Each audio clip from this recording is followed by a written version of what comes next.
Good morning and welcome. This is another edition of Dentons Smart Cities and Connected Communities Roundtable series. Our topic today is permitting reform, and there's a pretty widespread consensus that permitting reform is desperately needed. Not everyone agrees on precisely how to accomplish it. We're very honored to once again be co-hosting this roundtable with the Keystone Policy Center as part of their Key Conversations program. And my name's Clint Vince. I chair Denton's U.S. Energy Practice and also co-chair our Global Transportation and Infrastructure sector. And together with my teammate, Emma Hand, we co-chair this think tank. And before I introduce our distinguished panel, I'm going to ask the wonderful CEO of the Keystone Policy Center to give us a warm welcome. Christine? Thank you, Clint, and I appreciate those kind remarks. I'm really looking forward to our conversation today.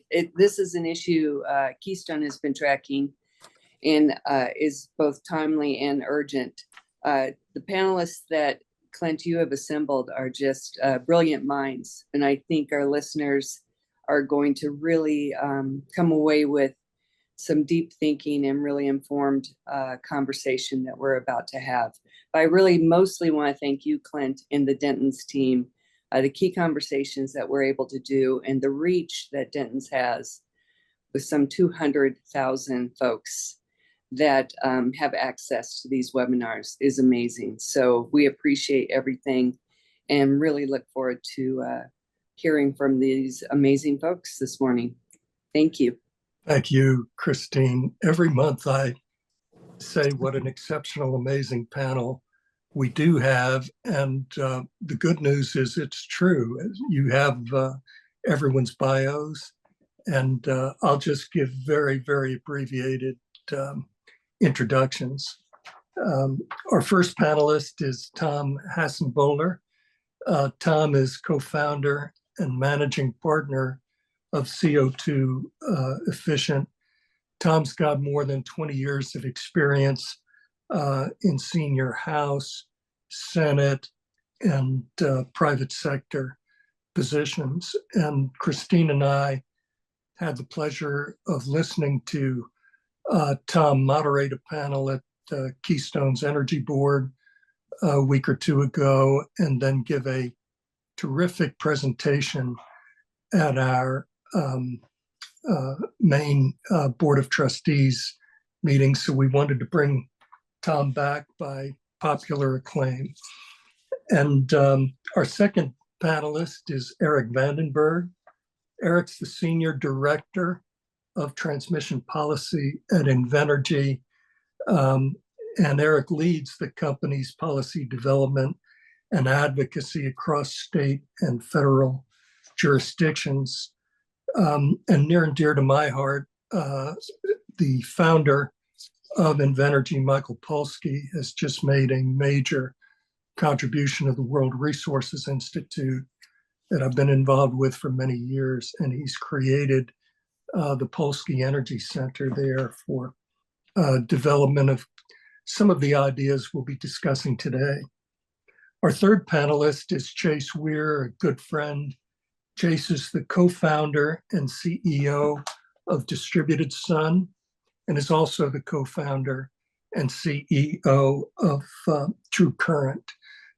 These are two leading clean energy developer organizations. Chase also founded and is chair of the board of the Earthshot Foundation. Our fourth panelist is my law partner, Rudy Bisi, another great friend.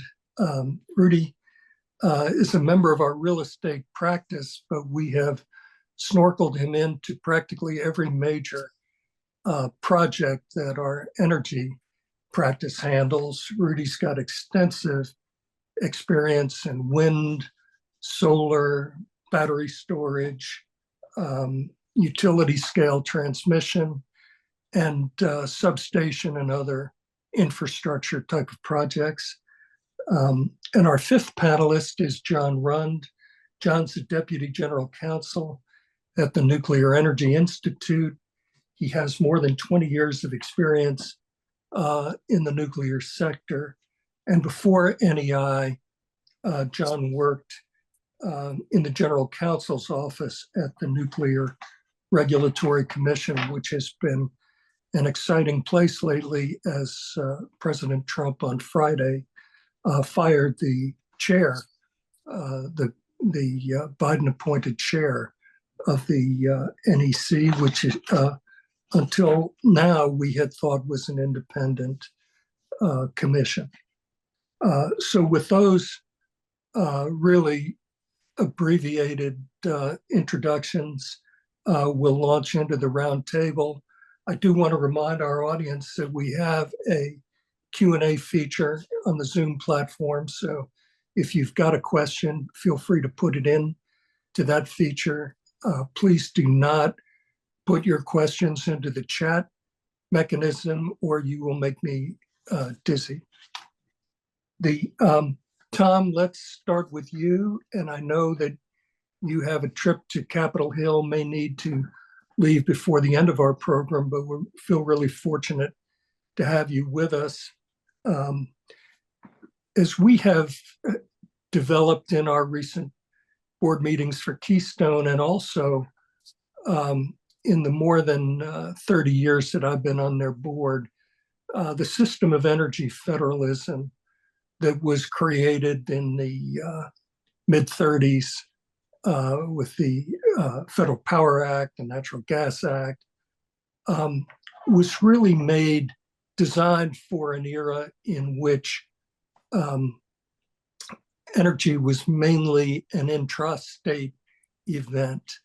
And as we've grown, become more regional and more national, there's a feeling that things need to be really upgraded to meet the times. So do you want to take a moment and give us an broad overview of the possibilities for potential permitting reform, and talk to us about how Congress, in your view, could go about streamlining some of the state, federal, jurisdictional obstacles that or challenges that we face right now? Thanks, Clint. Great. Can you hear me okay? Yep. Yes, you're coming in very well. Great. And thanks for putting this together and for inviting me again. It's a pleasure to be here. Yes, there's been kind of, I would say, it's going back to the Federal Power Act, but really in the last 30 years, you haven't seen the scale and the pace and the interest in federal permitting and infrastructure development like you have now in the last 2 years. There's permitting reform kind of lived around the edges of Congress. It was kind of a niche issue. There was most of the focus over the last decade or two has been frankly on addressing emissions, carbon emissions, climate change, and legislating through new vehicles to address that, whether it's through the Clean Air Act or through cap and trade policies. Obviously, with the failure of those policies, Congress has been kind of stuck in trying to figure out what to do. And now all of a sudden you've got massive electric load growth. You've got massive economic development opportunities happening in the states. You've got an industrial built society that's not meant for the digital age here. And our electric infrastructure in particular, as well as our natural gas infrastructure, is really struggling to get up to par with the needs for that. And so the good news is Congress is finally recognizing that there is a challenge here, and that needs to be some leadership that is durable. Fiat by executive orders in either administration is not a durable, lasting policy reform effort. Neither is kind of state by state hodgepodge of endeavors that still run into litigation challenge and lack of consistency across multiple state lines, to your point, where interstate growth is really needed to scale the types of megawatt and gigawatt levels of capacity needed to build a system, and not to mention, the added transmission that's also needed to fulfill growth objectives. And so what you've got now is a Congress that is very much in line with wanting to focus on this. The current, obsession here in Washington is all about reconciliation and using reconciliation as much of a tool, as a blunt instrument, which to get some types of permitting reform done. As those who know how this works in DC, it's really not the proper instrument to get any kind of durable policy done.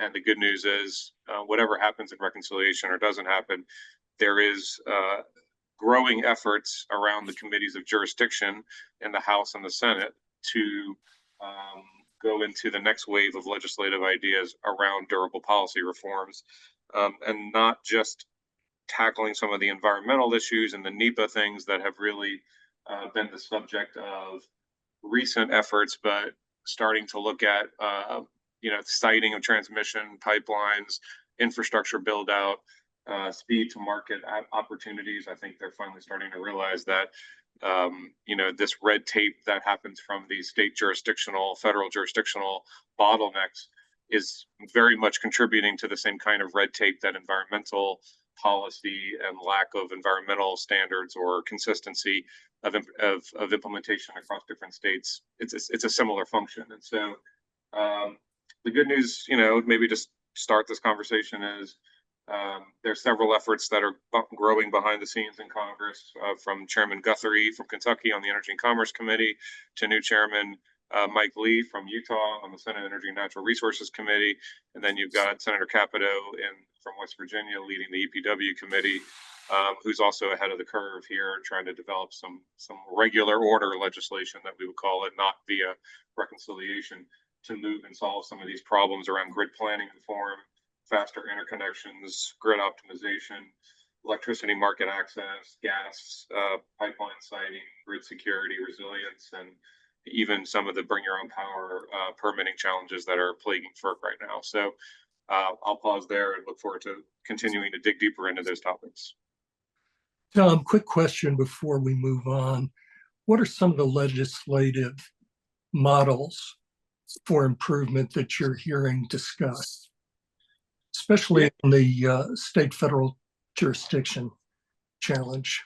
Yeah, there's several different ways to look at this. I mean, from legislating, the most, I guess, aggressive way is the legislating of clear permitting authorities across different statutory authorities, from the Federal Power Act to the Clean Water Act to the Clean Air Act. And that's certainly the holy grail of trying to amend those statutes and develop some continuity across them. There's also other ways to kind of go a little bit of a lighter touch when it comes to supporting, joint state federal siting permitting authorities. There's statutory guidance in different Federal Power Act examples of federal state joint task force. There's obviously the era of cooperative federalism has been challenged here on transmission. We've tried to do things like energy transmission corridors that haven't really been implemented or gone anywhere, even with recent, statutory changes in the last Congress. So, more needs to be done in this space. And I think the urgency of the need for access to electrons and power build out in this country, the national security implications, are really putting a lot of these issues in a little bit more perspective. And you're starting to see states step up to the plate and do some innovative legislating themselves, whether it's West Virginia developing microgrid statutes, or Utah and Ohio passing state bills to look at more options for end-use customers like large data centers to have more options to site their generation. So what's needed is kind of a little bit of a hammer and a nail, and a little bit of carrot and stick approach. And I'm hopeful that with continued conversations around this, you're going to start to see some things start to move forward. The Energy and Commerce Committee has already moved a couple of bills through early stages of the committee addressing interconnection queue reforms. Some of those have been fairly partisan, but there are new bills under development that folks are also looking at that are going to address some of these other issues. So plenty of different legislative models to look at. It's at what's worked from EPACT 05 and 92 to looking at kind of future oriented using AI for more streamlining permitting. There's a lot of interest on carrot and stick approaches, and I think Congress, once they get through reconciliation, is really going to turn much more consistently to these topics to develop it. Thank you, Tom. Great way to get us started. I think my experience is carrot and stick usually has longer duration. Yep, indeed.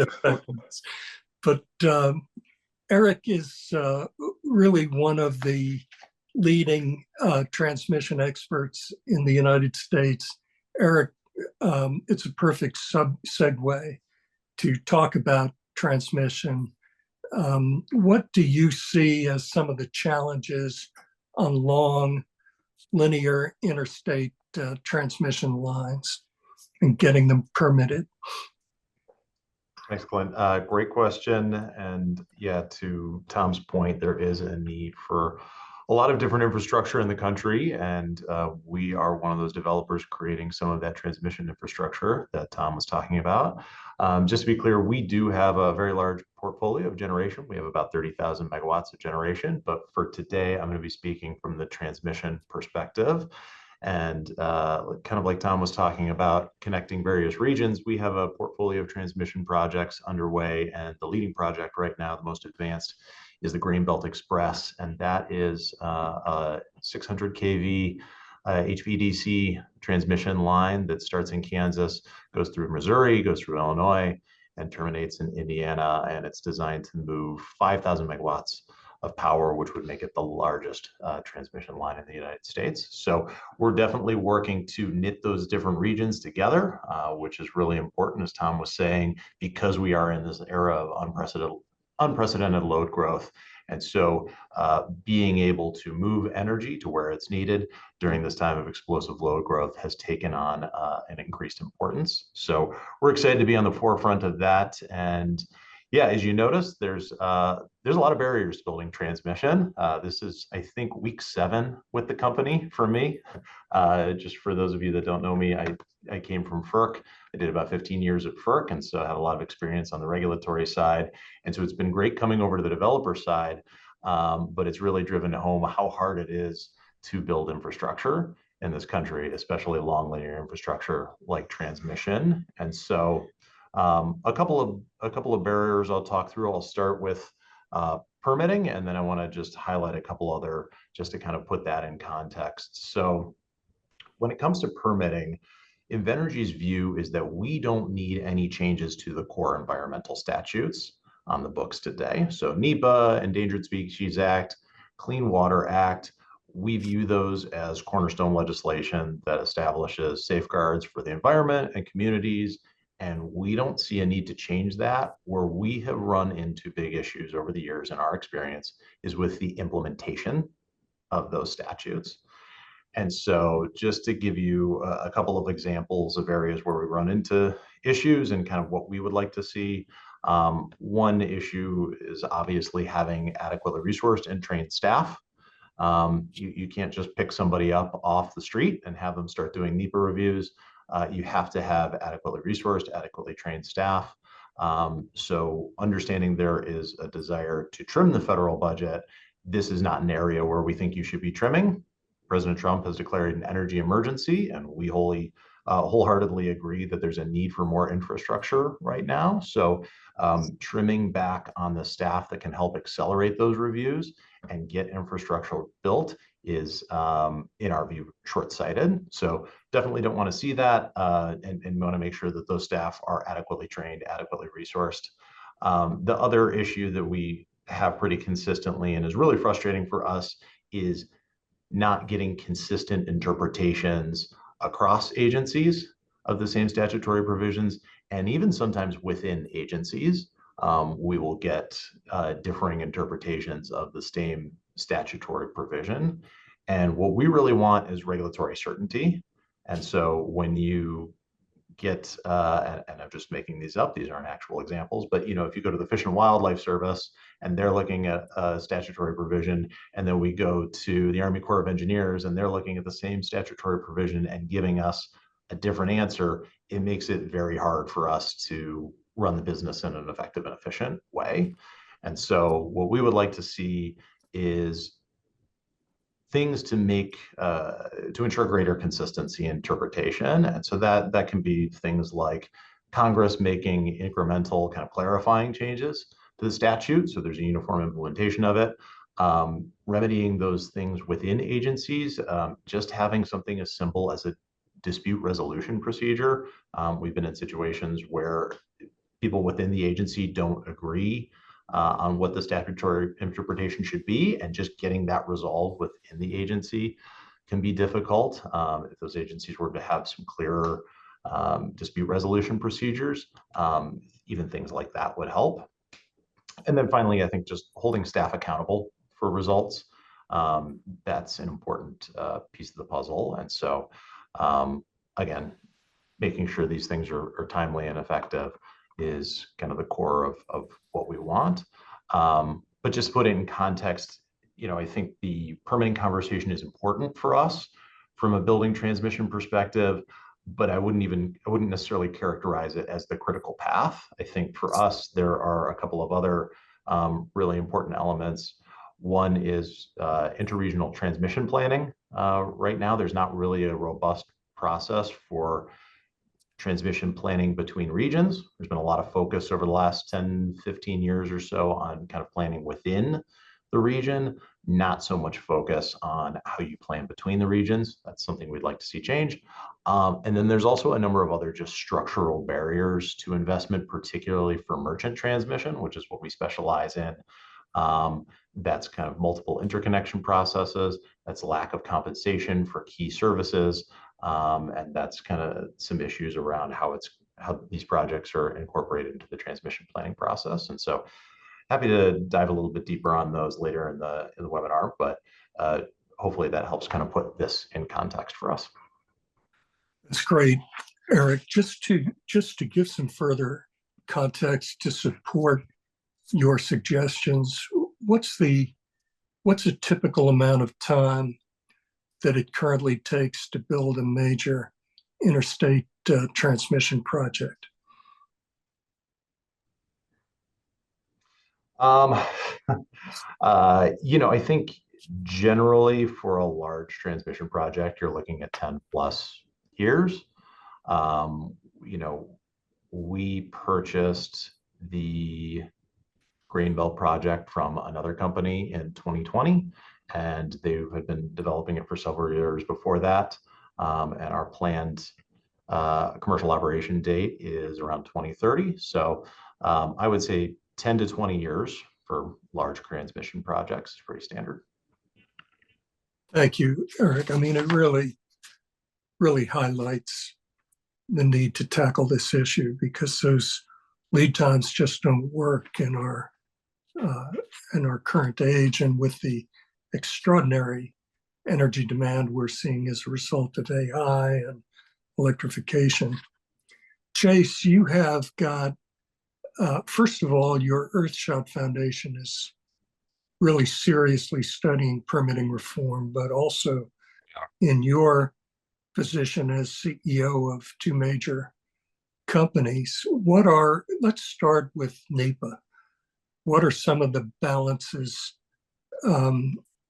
between environmental protection and permitting reform? And then let's move on and cover other subjects as well.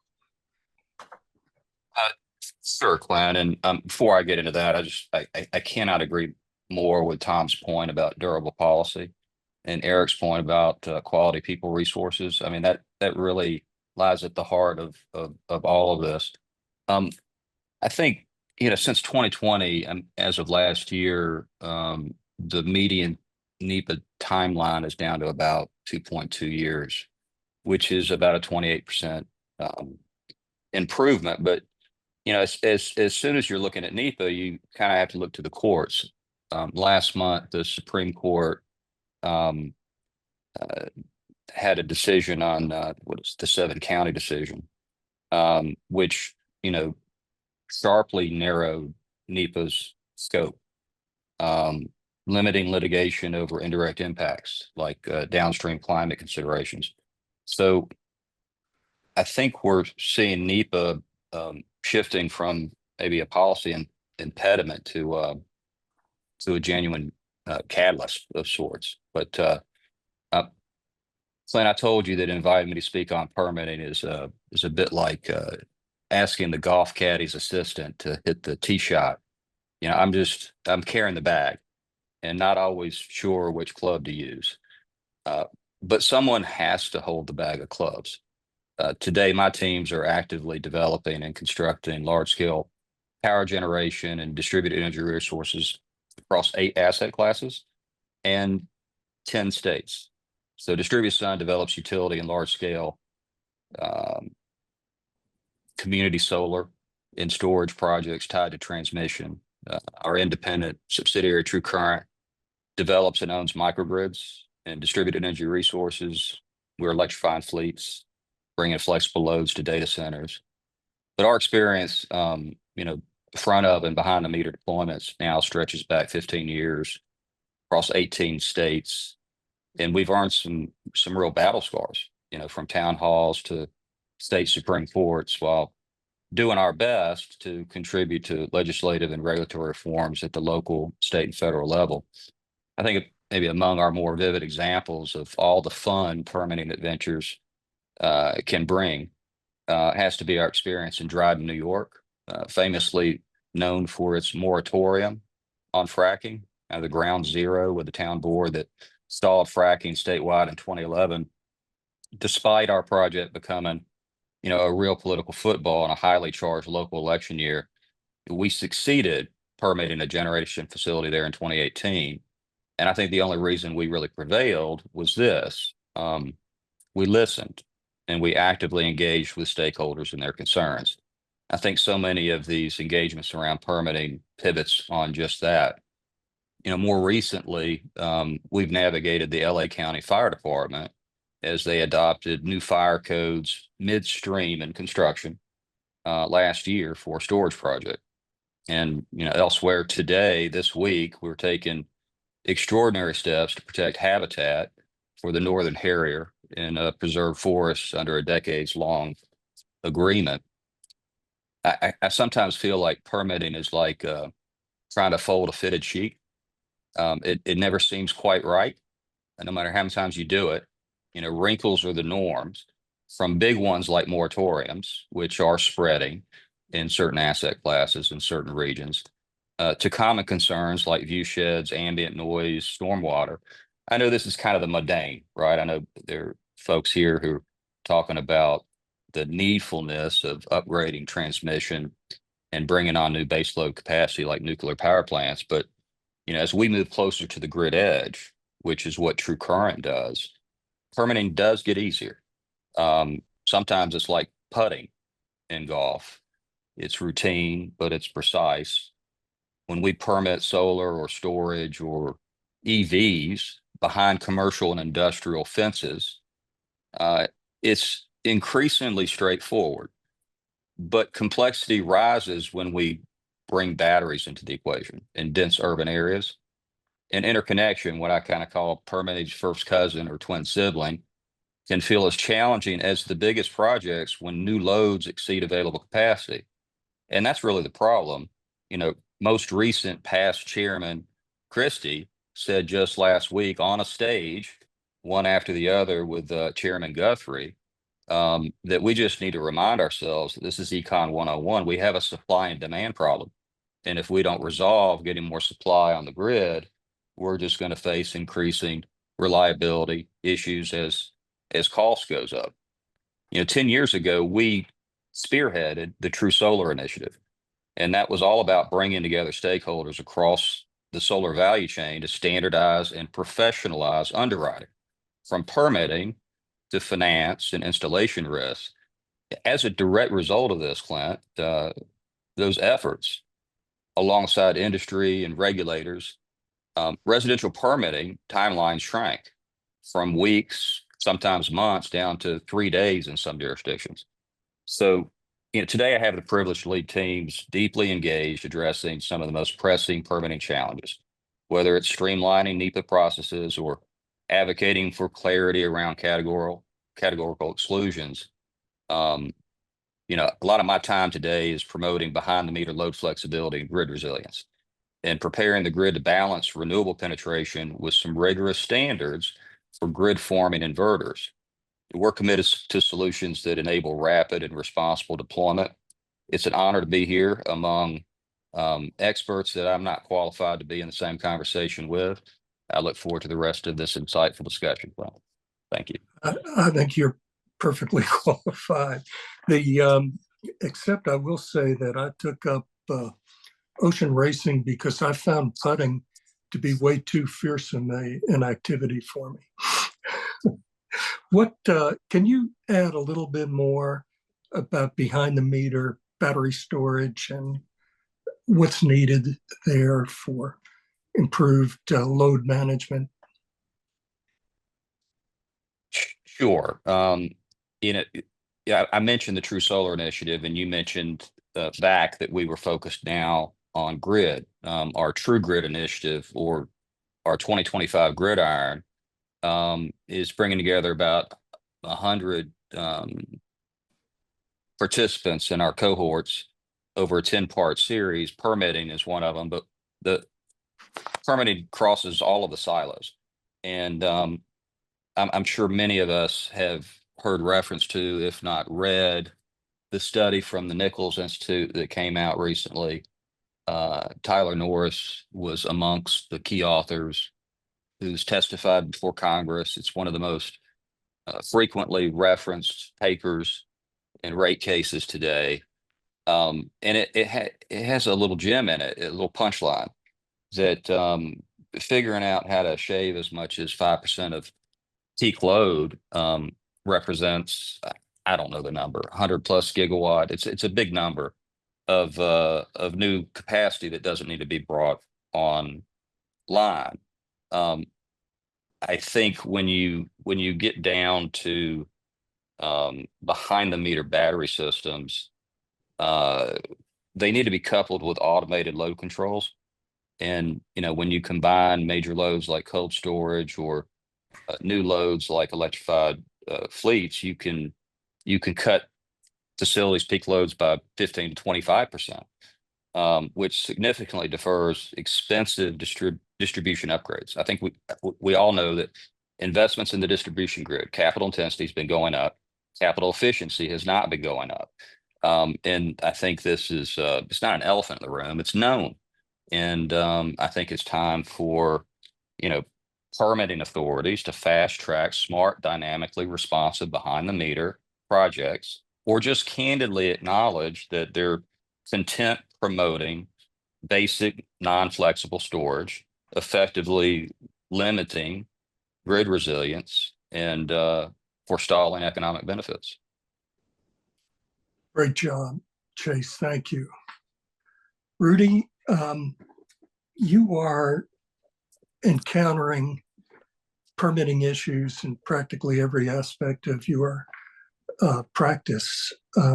Even though you try to describe yourself as a real estate lawyer, you're really finding these issues in helping us with major energy projects.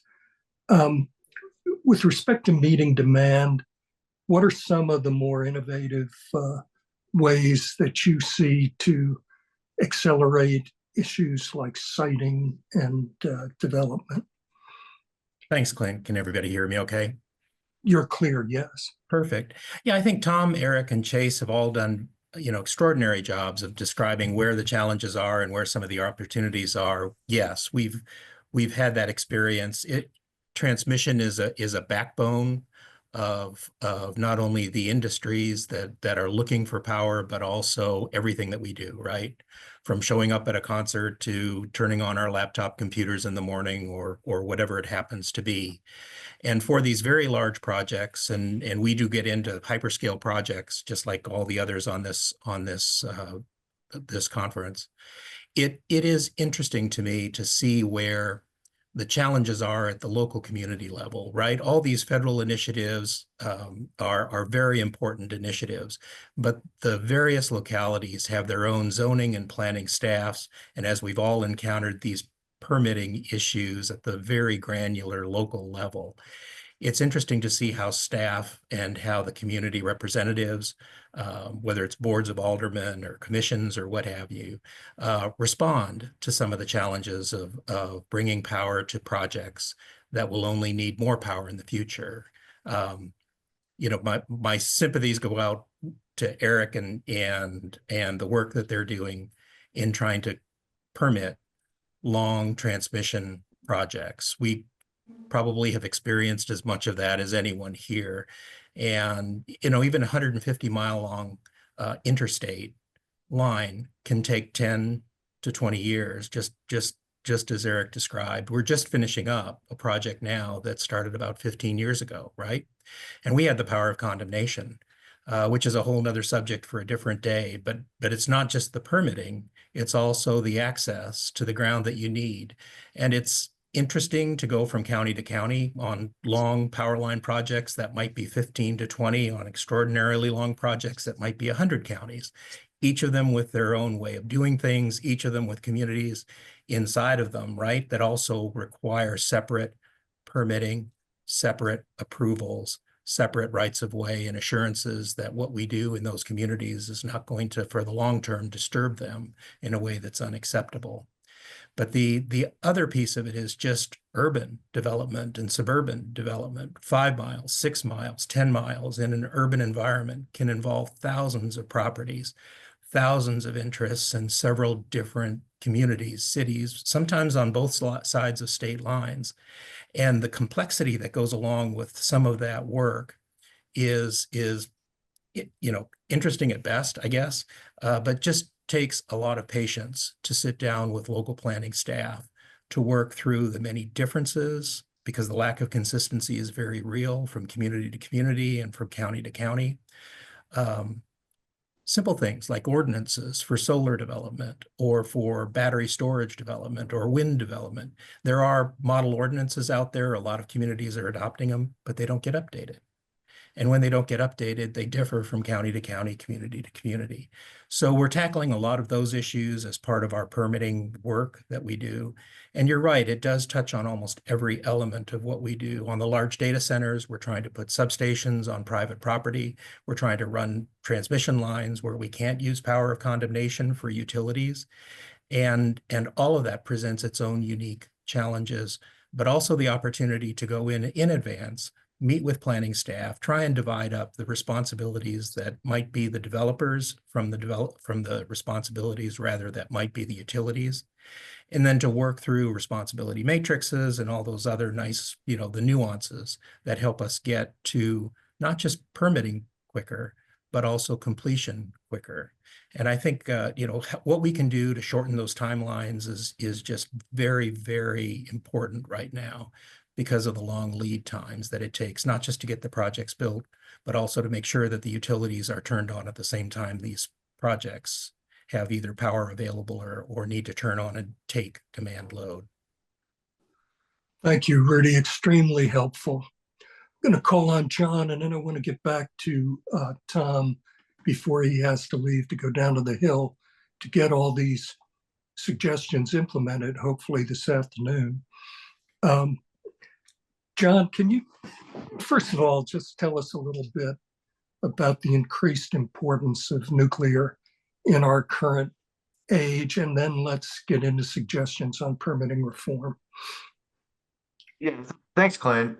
There's really been, over the last, I'd say, 5+ years, a really growing bipartisan consensus around nuclear, and not just in the Washington area, but we've seen really almost a push from customer sector like data centers, hyperscalers in particular, and industrial customers that really recognize that nuclear is essential really to achieving clean energy goals, reliability, and on the national security front. So I think the fact that there's broad recognition now that because nuclear is carbon free, runs 24/7, and delivers energy with really a very small footprint if you look on it from a sort of a square foot per megawatt hour perspective, that really combination of clean and firm and land efficient makes nuclear really valuable as demand picks up and accelerates. And we're looking at reliability and resilience with I think a focus that we hadn't really needed to worry about in, I don't know, 10 years ago. So it's not really a replay. I think when I got into the nuclear area in the early 2000s, post Energy Policy Act 2005 moment, today there's really a much broader interest in looking for really commercially grounded, more durable solutions at the nuclear side, and seeing really a interest in a diverse mix of different technologies. It's not just the large traditional baseload AP1000 type plants that we were looking at 15, 20 years ago. Really now a growing interest in small modular reactors and even microreactors, looking at for really a diverse range of use cases by both developers and customers. And like I said, it's not just utilities, but you've got industrial users, data center operators, and also the federal government on the defense side and private infrastructure, all looking at nuclear and putting it on the table. So that really does, I think, in addition to a whole host of commercial and standardization issues that we're really needing to tackle from the industry, it does also put the spotlight on permitting. And it's not just when it comes to nuclear, that really does mean the NRC, the Nuclear Regulatory Commission. I think they've been historically viewed as probably the poster child for permitting overkill and long lead times. So traditionally, their reviews have focused on a number of issues that really had little or no bearing on safety. Obviously, when it comes to nuclear, that's first and foremost the issue folks are worried about. But the NRC, I think, traditionally had drilled in on issues that everybody, even them, would agree had very little to no impact on safety. And I think others, Chase and others had mentioned the NEPA process. I mean, NRC has been notorious really for gold-plated NEPA documents, environmental impact statements that would span thousands of pages and really go into inordinate detail on issues that really were not only outside its wheelhouse in terms of the focus, but really were far removed from the project at hand. And so that, in addition to the fact that NRC's got a very extensive and burdensome hearing process for not just safety issues, but also NEPA issues, would have you essentially relitigate issues in very trial-like processes that felt like you were actually in federal court, and then you'd also go through an administrative appellate process before you even got to the Court of Appeals. And so I think from a permitting standpoint, I think there's been recognition in Congress that that's not really a sustainable process if we're going to get these plants deployed in a timely manner. So there's been a lot of actually bipartisan legislation directing NRC to take another look at a number of those processes. And they've made a lot of good progress, frankly, in the last couple of years doing that, and started to tailor their review process to actually project and business needs, trying to take a more risk-informed approach and shorten timelines. We've started to see some results at the agency, and then with some recent executive orders from the Trump administration, trying to get the agency to really sort of get to the finish line on some of those things that they've started. I think there's really a big opportunity and an expectation that things will and need to go faster, and really excited to see what comes of that. I'm going to come back to you in a minute, John, to talk about those executive orders, talk about the 7 counties decision that Chase mentioned, but I want to get back to Tom before he has to leave. Tom, one of the things that's actually helping to propel nuclear is data centers and the extraordinary increase in demand. Can you talk about that from the perspective of permitting reform and suggestions that you might have for Congress to expedite the permitting process. Hey, Clint, yeah, sure. I think, there's been a lot of focus on the NRC, which is certainly kind of the enabling mechanism to get anything going. And so I think you had some good bipartisan momentum last year in Congress that to try to streamline processes for SMRs, on a much faster timeline. And then you saw the executive orders, just the last month, try to put that on steroids. I think that is kind of thinking of that. The good news is there's bipartisan support and that there's interest in doing it. Obviously, we still have to look at safety issues and protection of, the NRC's mission in that process. But at the same time, there's also kind of inhibiting, this conversation around nuclear and especially the SMRs and the modularity of them and the small regional issues kind of opens up the door to a lot of other different things about on-site generation and behind the meter, to what Chase was talking about, similar to battery storage and other types of technologies that also are ready to go today. And then you look at the inhibiting factors that are blocking some of these things from happening. And a lot of it, comes down to jurisdictional issues, and really how do you cite this in a way where you can kind of almost island off, the ownership and the risk and the cost of, these issues to a certain set of stakeholders that are willing to pay, i.e. the data centers and the infrastructure providers, versus the other industrial customers or ratepayers, residential ratepayers who may not benefit from those, at least immediately. I think the end goal of a lot of folks is to get to get to the point of where all load is networked load, where it's all part of the larger electricity delivery system, and a rush to behind the meter is kind of a band-aid solution to a long-term problem. But at the same time, we shouldn't be inhibiting innovation on the front end while we're trying to get speed to market. And so I think what you're seeing from this nuclear conversation is a reevaluation of what behind the meter looks like, and the jurisdictional issues that are either prohibiting that and blocking that. A lot of that is playing out currently at the FERC via this co-location docket at PJM.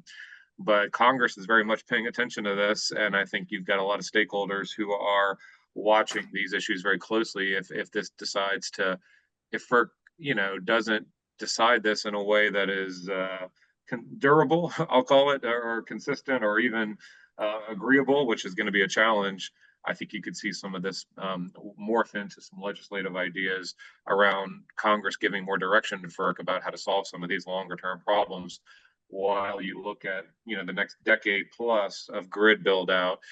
It's not going to look like it did in the 1930s, obviously. It's not, or the 1950s and 60s when we were last debating these, or even in the era of deregulation in the 90s and 2000s, the last time Congress really debated electricity policy. So ENC, Energy and Commerce in particular, has had a lot of hearings on these topics already. They've had about 6 this Congress. The Senate Energy Committee is getting ready to have one, probably before the recess, on this topic. And I know that there's a lot of interest in using models that are developing at the state level to think through how to do this. So that's my way of kind of linking the SMR debate and what's, you have the technology and the regulatory approval, but then you also have how do you get these things sited in communities and built in a system that doesn't look like a standardized electricity grid the same way that we built out back in, the last time we did this. So, Tom, you mentioned FERC. What type of legislative possibilities are there for getting DOE, FERC, and state agencies to collaborate more effectively? We talk about it, nice words are said, but it's not happening. Totally. I think, and it's subject like anything to political, extremes on either side, of which you're seeing the most obvious example play out right now before our eyes. You had a grid deployment office that was, really trying to build up this authority in a way that was moving to fill gaps where states and federal government could play more together in this. And now the good news is I do see the new administration recognize this challenge. While they've been very focused on, what I would call stopping the bleeding of retirement and generating plants in the fossil sector, they are behind the scenes very much interested in understanding more about what level of authority they can use. They've been very big on using emergency authorities to leverage their, political and jurisdictional might in these discussions. And I would encourage folks to watch to see how that could play out. I think Congress, to answer your question, can actually either facilitate that or get in the way of that, depending on who's in control. Right now, with Republicans in control, you'll likely see Republicans try to encourage these types of actions either through emergency orders and trying to play some consistency with DOE. If the House switches next year, you'll obviously have some differences of opinion on that. But on the bipartisan constructive side, I think everyone agrees that federal state jurisdictional issues are an inhibiting factor right now. And you've got good examples of FERC using the state federal joint task force, the NARUC joint task force that's been used with state commissioners, but it really hasn't gone anywhere to something durable. And I think the only place that can really push the need to do that is having Congress get a little bit more involved in directing FERC to do these things with DOE and the states together. And you've got willing state energy offices and willing, commissions who want to have this conversation. So, you can see some oversight happening that I would predict. That's the easiest thing: letters, oversight, and then eventual statutory changes. One last example: interconnection is already playing out in Congress. There's already a bill to kind of enshrine some of the interconnection protocols that are developing at the RTO level to prioritize certain types of dispatchable generation. You're seeing a version of that go through Congress right now at the Energy and Commerce Committee. There's some differences of opinion between parties about whether that's needed or really necessary, but I think you're seeing more and more of that kind of you'll see more and more of that kind of angle happening in Congress for the first time in a long time, where they're going to be pushing the envelope on FERC a little bit more. And frankly, I think FERC needs a little bit of direction and political cover to do some of these things. So I know the problem with interconnections and the length of time on the queue to get interconnected is so serious. And I know it's a subject that's near and dear to Chase and Eric's heart. We'll get to them in a minute. Tom, are there one or two points you would like to make before you have to leave today? I mean, no, I guess my main point is, collaboration is so needed right now, between business model innovation, between utilities, data centers. I mean, our firm represents a lot of the data center and industrial users who are hungry to collaborate and build out, innovation behind the meter, but also with utility partners. I think everybody's kind of looking towards policymakers for direction and guidance, but they're moving fast. As you can see, there's announcements every other day. It feels like warp speed. So people are, the announcements are one thing, but getting them built and getting them sited and getting them actually operating is a whole different thing. And so I feel like there's a little bit of excitement that, okay, we announce, all these new, arrangements between a tech player and a developer, or, whether it's Microsoft, Google, or Meta, all announcing very interesting and competing types of processes or arrangements. The devil's in the details about how these things get built and implemented. And that's really where Congress, FERC, and the states are going to be so needed to see this through. And I think that we're just starting to see the realization of that going into this next wave of legislative, this next Congress. I mean, the Congress is 2 years. So, don't just think after reconciliation, everything's done and we're moving on and there's nothing else that's going to happen. The leaders in Congress are very committed to wanting to work on these topics. And I'm rather bullish that some things are going to start to play out in a way that we may actually get some durable legislation by the end of this Congress, which is, could be lame duck session 2026, but that's okay. That's how a lot of these things get done. So that'd be my parting words. Hopefully a little optimism, maybe. Thank you, Tom. Great comments today. I have suggested to the Keystone Energy Board that we take up the subject of state federal jurisdiction as a dialogue. Seemed to be well received. So we'll be coming back to you, I'm sure, to play a major role in that. Good luck on the got a lot of ideas there ready to go. Yep. Thank good you. luck on the Hill today. Thank you. And Thank you, Tom. I argued that issue before the U.S. Supreme Court, and fortunately, they carved out a little loophole for me. But it's such an unsolved problem. John, I want to come back to you, and before I do, Eric, take a look in the Q&A feature. Your namesake, Eric Olson, who is with the Keystone Policy Center, has a question for you that we'll start with when we get back to you in the sequence.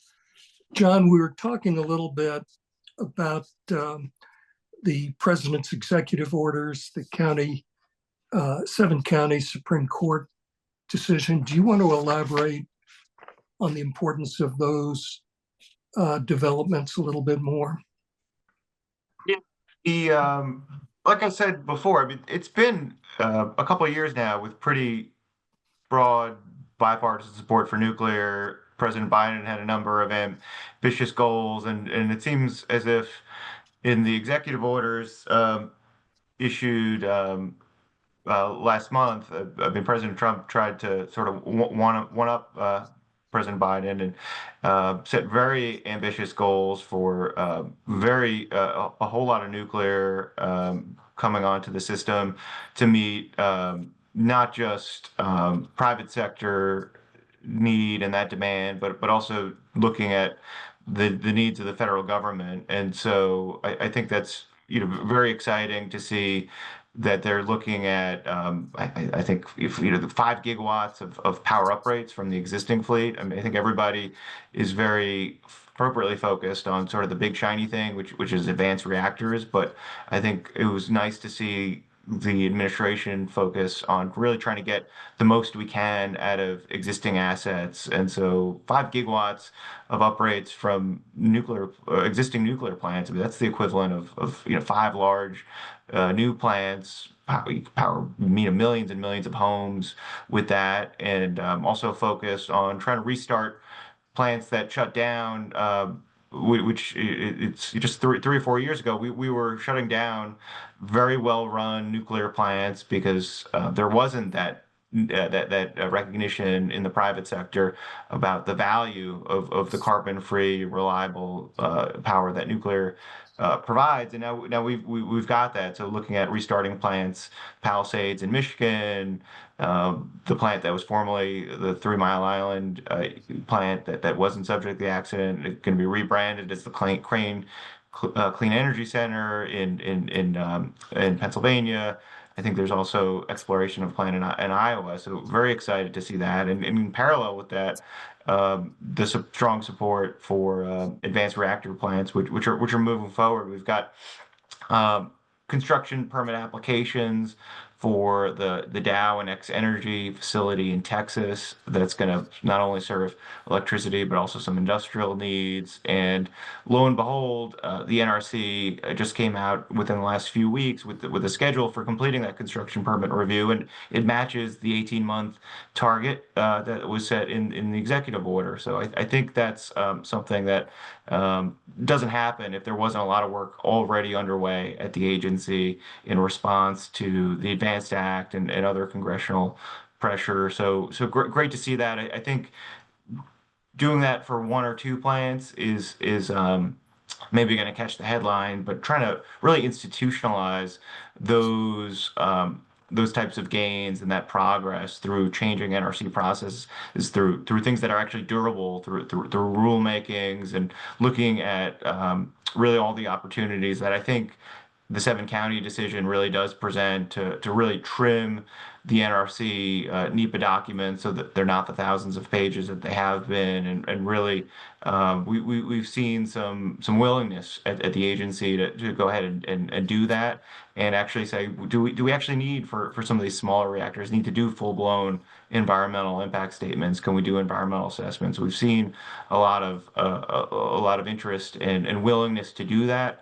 How the courts are going to go ahead and review that and take this. Hopefully, they'll take the Supreme Court's lead and direction and this really strong opinion about what NEPA is and should be about, and not nitpick as they have been have done over the years. We'll have to wait and see, but I think we've got an industry that's willing to try to go faster, and an agency that's willing to help meet those project timeline needs. But ultimately, I think it's going to come down to what the courts do, and not every case is going to go to the Supreme Court. So it's really going to be up to the D.C. Circuit and the other courts of appeals to really police the sort of the boundaries of what NEPA really should be about. But I'm somewhat optimistic about that. But we'll have to obviously wait and see. You make a really compelling point, many compelling points, but one about the this is probably the most unified moment in recent history for nuclear. It's accepted as a bipartisan issue. Customer demand is there. It's accepted among different industries, tech industry, especially with AI, databases, the defense industry, and also I think the environmental organizations, many or most of them, now see nuclear as a solution rather than the enemy. Do you want to have any further reflection on anything you would like to see really expedited with Congress? You've done a great job, but if there's anything else you'd like to see, this is a good time to mention it. Yeah, I think the NRC has got a lot of tools in its toolkit to make a lot of the changes. There are some little things around the edges. You don't need a mandatory, uncontested hearing for every construction permit, but under the statute, which predated things like NEPA and Government and Sunshine Act and internet meeting streaming of all the meeting, there's a statutory requirement that I think doesn't really serve any useful purpose to have a hearing at the end of the process, even when nobody has requested one. So I think that would be a nice to have. But I think the big thing that we're very much focused on outside the permitting is to see what happens with the tax credits. Obviously, the business case for nuclear is really challenging, especially early projects, until we've got the standardization and the supply chain buildup that we need to really get things going. So that's sort of off topic, but when it comes to something we need from Congress is to really that's sort of priority 1, 2, and 3 for the industry right now, to keep those technically neutral credits available. Thank you very much, Jonathan. Eric, let's start with the question from Eric Olson. What should be our goal in terms of time to completion for large-scale interstate transmission? And what are 2 to 3 steps or changes that would make the biggest difference? Thanks, Glenn, and a great question, Eric. So, like I was talking about earlier, I think the permitting changes that we're talking about and that Invenergy is in favor of, those would definitely make a meaningful change and be a meaningful improvement to the process. But for us, I don't necessarily see them as the critical path for us to getting stuff built. I think what we've identified are a number of other structural, largely FERC jurisdictional changes that we would want to see to help get transmission built. And we actually just filed a request with FERC on Friday to hold a technical conference to examine some of those barriers that we identified. And so encourage you to take a look at that. But I'll just call out, I think, 3 of the top ones from that. It discusses a number of different structural barriers, but the top 3. So the first one is the interconnection process. like Chase talked about, the interconnection process can be very difficult, very challenging. For an HVDC facility, our facility, Grain Belt Express, is going through the interconnection process in not one, not two, but 3 RTOs simultaneously. And so we're having to navigate 3 different sets of rules, 3 different sets of expectations, all for the same project. And while those folks in the RTOs are certainly working hard, it's really challenging for us as the developer to have to contend with 3 different sets of rules at the same time. This is why the commission years ago, I think about 20 years ago, put in standardized interconnection requests for everybody. Now, of course, there are variations across the RTOs, but at least there was a baseline that everybody was working from. There is no baseline for HVDC. MISO, for example, has tariff provisions specific to HVDC. Other RTOs don't. PJM allows for limited operation of HVDC facilities before they're fully operational and the interconnection studies are completed. MISO doesn't. So basically, we're contending with this kind of patchwork of processes across the RTOs, and it's challenging from a business standpoint. So we would really like to see a baseline set of requirements for interconnecting HVDC facilities. And of course, regions can have kind of regional variation to the extent that's necessary. So that's number one. The second thing is market structures.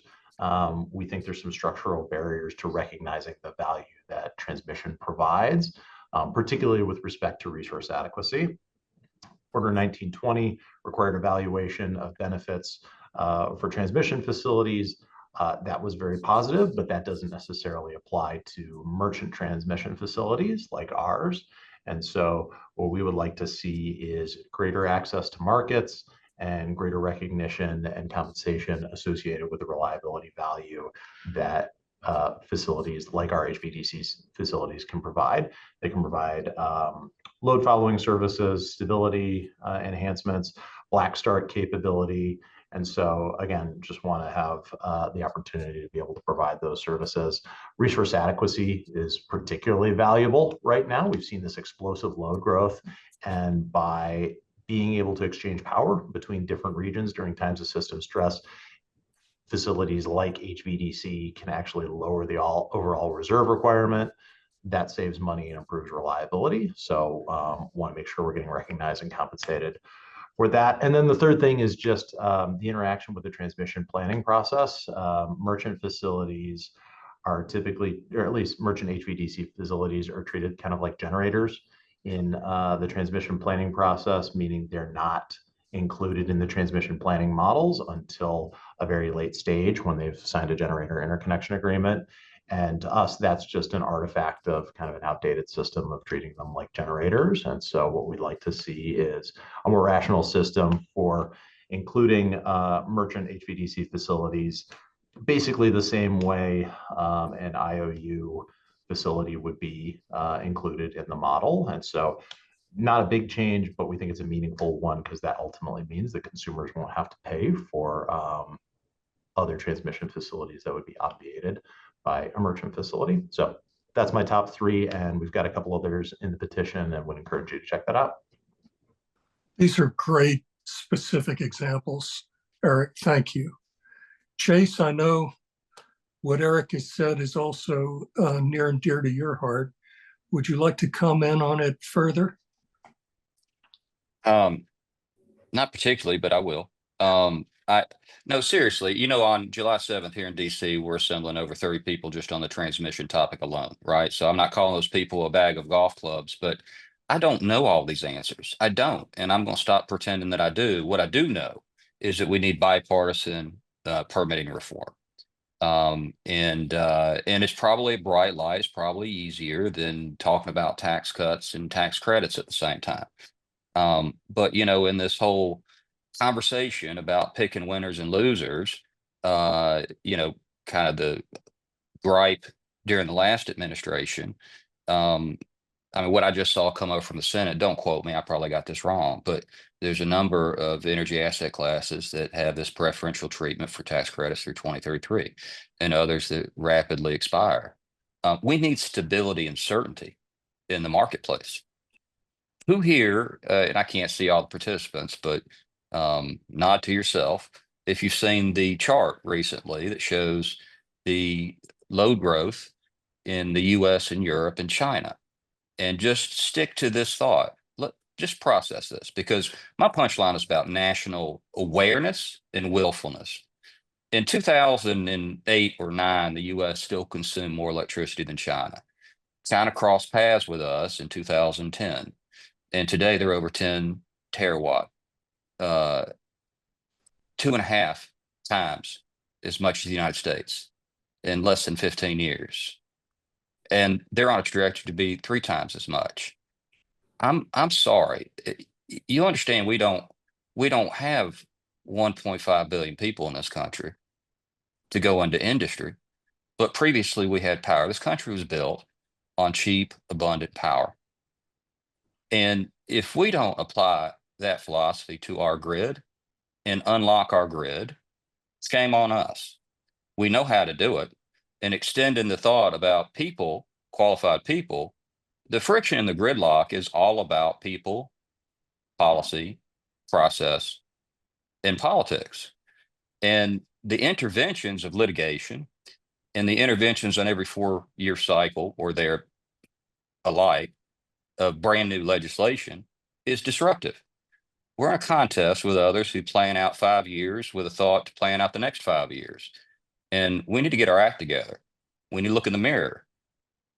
I think it was last week that Chairman of FERC said, you can't blame PJM for capacity price increases. That train wreck has been coming for a long time and everybody could see it coming. PJM has net less generating capacity on the grid today than it did 10 years ago. So blaming them is like blaming the street for being wet after it rains. I just think that there needs to be a sense of urgency.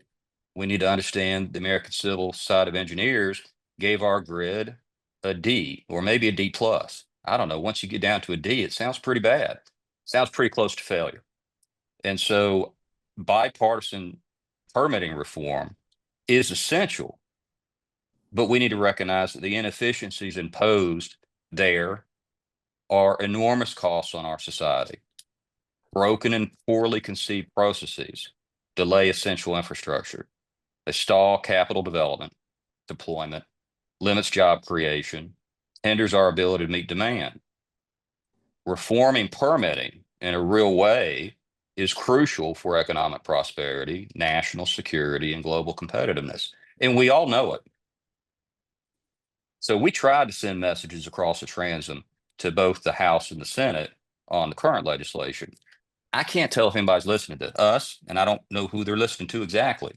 But I do believe on permitting reform, we have a better chance. And so if there's some part of the system we can unlock with another part we can't, we should focus there.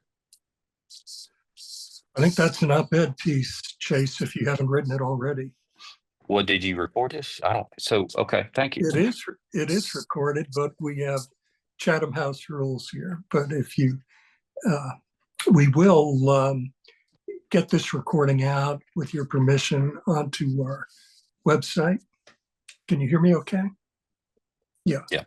And we will also get it to each of you so that you can put it out to your networks.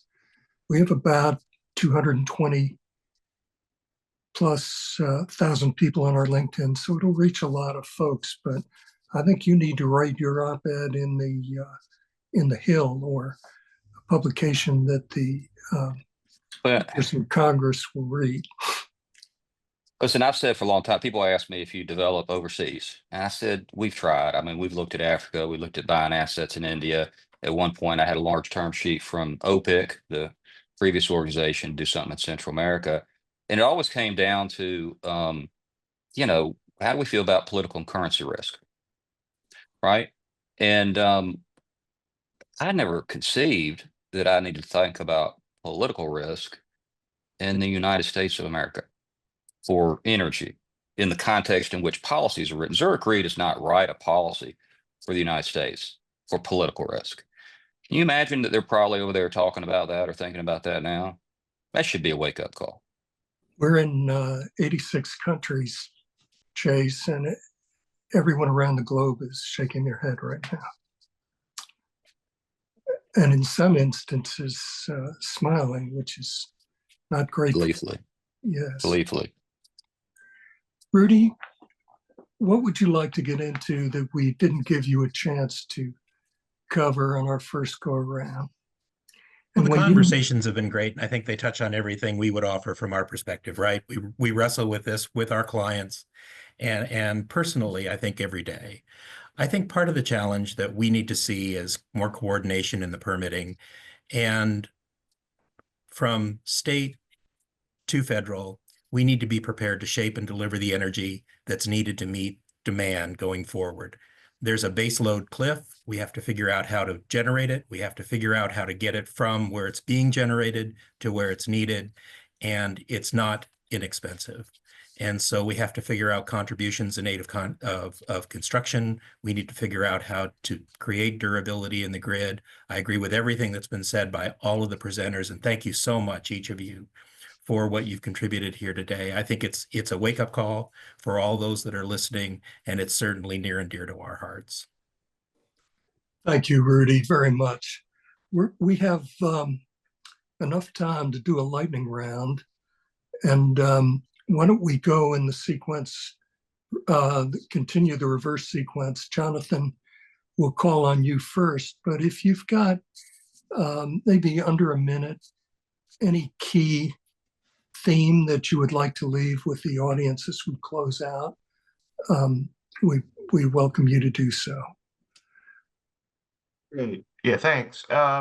So I do feel like when it comes to nuclear, we do really have a lot of momentum now. That we are in a moment where we're seeing a lot of investment and moving forward on plant restarts, power upgrades, and new builds. But really, to keep up with that momentum, the rubber is going to hit the road at the NRC, and they've got to keep pace. And we've got a lot of good ideas out there in terms of directionally what they want to do in terms of timeliness, clarity, making sure that the regulations and the requirements match the actual risk for what they're actually reviewing for the projects at hand. And so there's been a lot of real progress, and we've got some good opportunities with the executive orders and the 7-county decision. But all that has to get implemented, and not just implemented in a way that that looks good on paper, but that there's buy-in politically and with the culture of the folks that are at the NRC. We've got some really talented folks up at that agency in Rockville that are super smart, far smarter than me in areas that a lot of ologies and engineering and things that sort of blow your mind. But they're the ones that actually do the work, and so things have to be implemented in a way that there's buy-in and it's going to last past the current moment. And so I'm optimistic on that. But there's a lot of uncertainty and a lot of shakeup in the government. And when you've got people leaving that are the ones that are reviewing the TerraPower applications and the X-Energy applications and fleeing government, it's a challenge. So they're going to have to not only be able to do things more efficiently from a timeline standpoint, but they're probably going to be asked to do more with less in terms of resources. And so they are very focused on safety, so I'm not worried about that. But we do to make sure that whatever policy changes happen in the coming 12 to 18 months are ones that are durable and could last. And so a real opportunity to really strengthen the grid and really get a lot of investment going in nuclear. But got to make sure that all happens in a smart way. Thank you very much, John. Rudy, would you like to go next? Sure. I think to maybe be additive to what's been said, I think again, real estate oftentimes is very local, right? And so on the permitting side, in terms of real estate, one of the things that I think we can look at maybe a little bit harder is how to coordinate the efforts that these large hyperscalers make to secure incentives from various state and local governments, right? Billion-dollar projects can oftentimes bring more several $100 million worth of project incentives. Buried inside of that opportunity is the opportunity to also enter into development agreements, both with the state and with the locale, possibly even the counties and inter-county development agreements, to bring power to those projects in a way that makes a lot of sense. Those projects generate a lot of tax revenue, and there's a lot of tax revenue that can be sliced and diced in terms of both cost avoidance, but also cost capture, right? And so I think there are some innovative ways. They're beyond our call today. But in terms of permitting, using the permitting to leverage incentives in a way that makes sense to bring power from the grid, strengthen the grid, and then make it available to these larger projects that have enormous demand, not just today, but load ramps that'll be extraordinary in the future. So thanks. Thank you, Rudy. Really vitally important comments that I hope we will see going forward. Chase, you're up. I don't have a lot more to add on kind of the technical matters around permitting. I mean, I think you need to balance safety and clarity. I think Rudy's done an exceptional job talking about uniform frameworks, about model ordinances that states and municipalities can adopt. But I just want to kind of go back to my prior theme. And, I think we all know that we've grown up in a country with about 5% of the global population. And you've all heard, but nevertheless, we're half of this or 1/3 that or 25% of this has to do with size of the economy and work that our forebears did for us. But when you begin to understand that the electron, that a kilowatt hour is indistinguishable from mechanical work and labor, it's the same thing as brain power, processing power, how well, how fast, how competently we think collectively. And it's working capital. And you got to sit there on that thought. Putting our capital to work. Permitting needs to let us put more of our capital to work for us. Unlocking the grid is the only way to balance our economy going forward. We're not going to get it through a growth in the birth rate or anything else. And it can be done with technology and the capital that we have. So that's my closing statement. Thank you, Chase. Perfect. Eric, you get to have the last word before Christine closes us out. Thanks, Clint. I'll just keep it short and sweet. I think strengthening the grid is absolutely critical to meeting the load growth that we're seeing today. And in particular, more interregional transmission is imperative to make sure that we are getting the most out of the resources on the grid. We're enhancing reliability or keeping power prices affordable, which is the cornerstone of what the American people expect. And to do that, we want to see a couple of different things. First, we want to see better implementation of our existing environmental statutes, like I talked about. And then secondly, we want to see private sector investment unlocked through addressing some of these structural barriers that I talked about at FERC most recently. That's all I got. Thank you, Eric.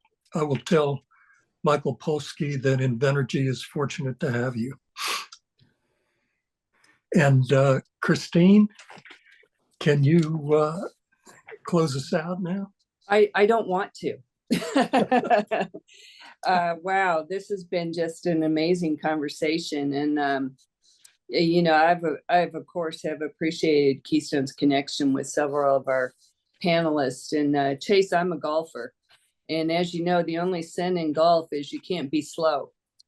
And, at Keystone, we're looking at these issues and thinking this is a point in time that requires actually a whole scale reimagining and creative approach to thinking very differently about this, as we're on a collision course of demand not being able to be provided by what is our traditional approach to energy.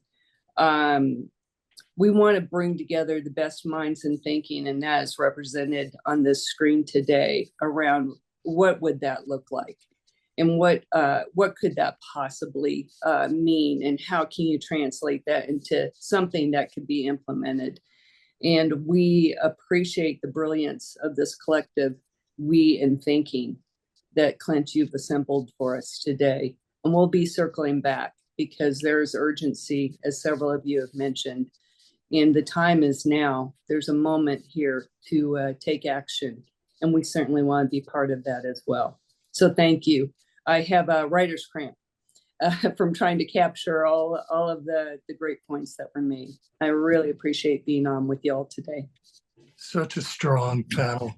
Christine, can you join me and Emma in giving our panel an ovation on behalf of the audience? Great 100%. job, everyone. Good to see you. Absolutely. Have a Thanks wonderful for having day. me.